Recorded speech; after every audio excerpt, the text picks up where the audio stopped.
Hello, I'm Jeffrey Mishlove, and today my topic is thoughts as spiritual entities.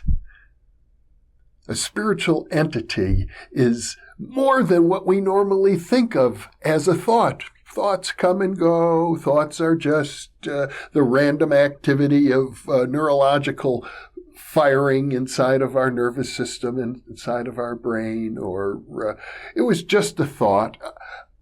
Just a thought. Just a thought. You see, I think thoughts are far more powerful than we give them credit for.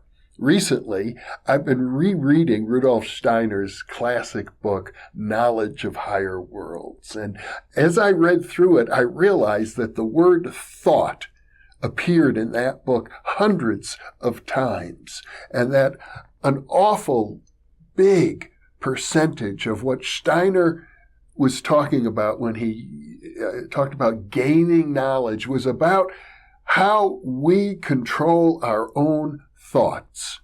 Now, I've talked about this in earlier episodes of InPresence in terms of affirmations about how we have the power to cancel negative thoughts, to encourage positive thoughts, to take responsibility, therefore, for each and every thought that passes through our mind. If we have a thought of anger, a thought of hatred, a thought of nastiness, a desire to seek revenge or to punish somebody or to put somebody down, we don't have to accept that thought. That thought has spiritual energy. That thought has the power to move us in the direction of taking action, but it's always our choice not to. And the goal of spiritual work is to learn how to cultivate the garden of your thoughts. Get rid of the weeds and let the roses bloom. Of course, roses all have thorns, but that'll be the topic for another discussion. Spiritual entities. I'm saying that thoughts are spiritual entities. And what is a spiritual entity? It could be a deity. It could be a ghost. It could be an archetype. It could be a tulku or a pooka.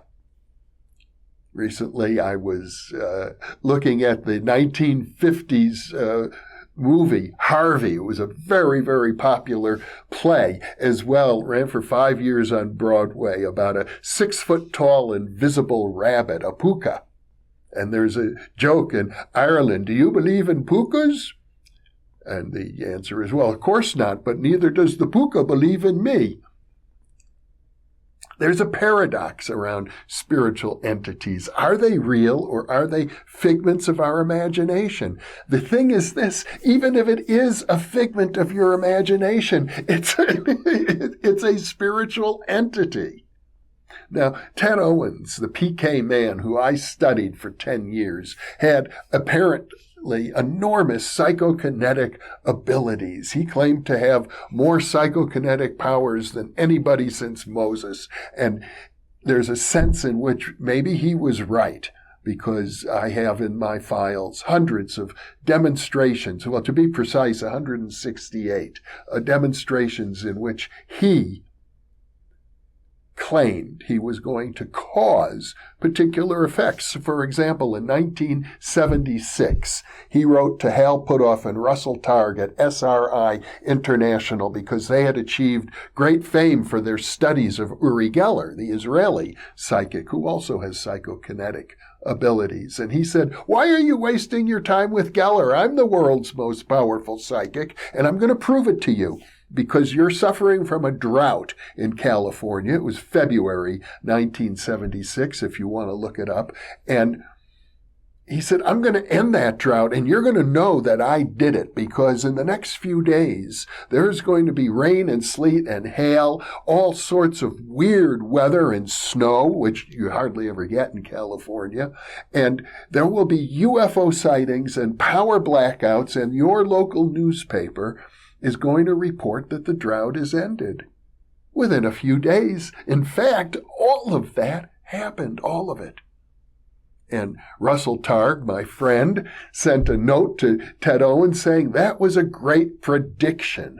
And Ted Owens wrote back basically saying, hell no, that was no prediction, I caused it. And Ted Owens really meant that he caused it by virtue of a relationship he had with entities he called the space intelligences that he communicated with using what he called a PK map. He would draw various symbols on a piece of paper and transmit those thoughts in his mind telepathically to the space intelligences, invisible beings energy beings who lived in an invisible UFO hovering over this planet, a giant UFO. And these energy beings, he said, if you were ever to see them, they would take the form of giant insect-like creatures, 6 foot tall, grasshoppers or praying mantises. He said, but they're really energy beings. But he called them Tweeter and Twitter because he said they made high-pitched squeaky noises. This is all very vivid in his mind. Now the question is, what was really going on? Was it a prediction using uncanny precognition? Was it psychokinesis, the power of his mind? After all, he did call himself the PK man, and PK is the abbreviation for psychokinesis used in parapsychology. Or was he really working with space intelligence, higher dimensional entities? Now, this is a conundrum that occurs throughout the history of esoteric and psychic work. It certainly goes back to the Bible and the very idea of a deity who performs miracles. And I have to say, it's not an easy conundrum to solve. At the same conference in London, where I met Ted Owens, a woman named Suzanne Padfield gave a talk on psychic support figures. Suzanne Padfield had a history of psychokinesis, poltergeist types of phenomena surrounded her, and she was married to a very well-known British physicist, Ted Baston, at the time. He also had a big interest in parapsychology. And she said, well, in the beginning, when she did this work, she believes that she was in touch with psychic entities. But eventually she came to realize that she was just using them to support herself emotionally, that she was really doing it herself. But it was easier for her to accept the idea that these events were caused by external forces. It took the burden off of her, knowing that her ego, the small ego that we have, not the large superconscious mind, but the small ego, it can't ever do anything like that. I mean, we're inside of our skin. We don't have the power to reach out into the world and cause unusual psychokinetic events, but spiritual entities do. Now, this is where we get back to Rudolf Steiner's notion about thoughts. He writes about thoughts in different ways, but at the end of the day, it's very clear to me from reading Steiner that thoughts have spiritual power, independent of the thinker. That's why some people, for example, can project themselves into another location and people see apparitions of them. They're actually thinking about being somewhere. Their thoughts are powerful. Their mind is well trained, and their thoughts are able to create effects at distant locations. That's the power of thought, but it requires discipline. It requires training or a gift or the ability to work with thoughts in that way. Most of us don't consider our thoughts to be spiritual entities. Every thought. Now, I could go on and on about this topic. It is very deep, and it touches many different schools of esoteric thought and a lot of parapsychology as well.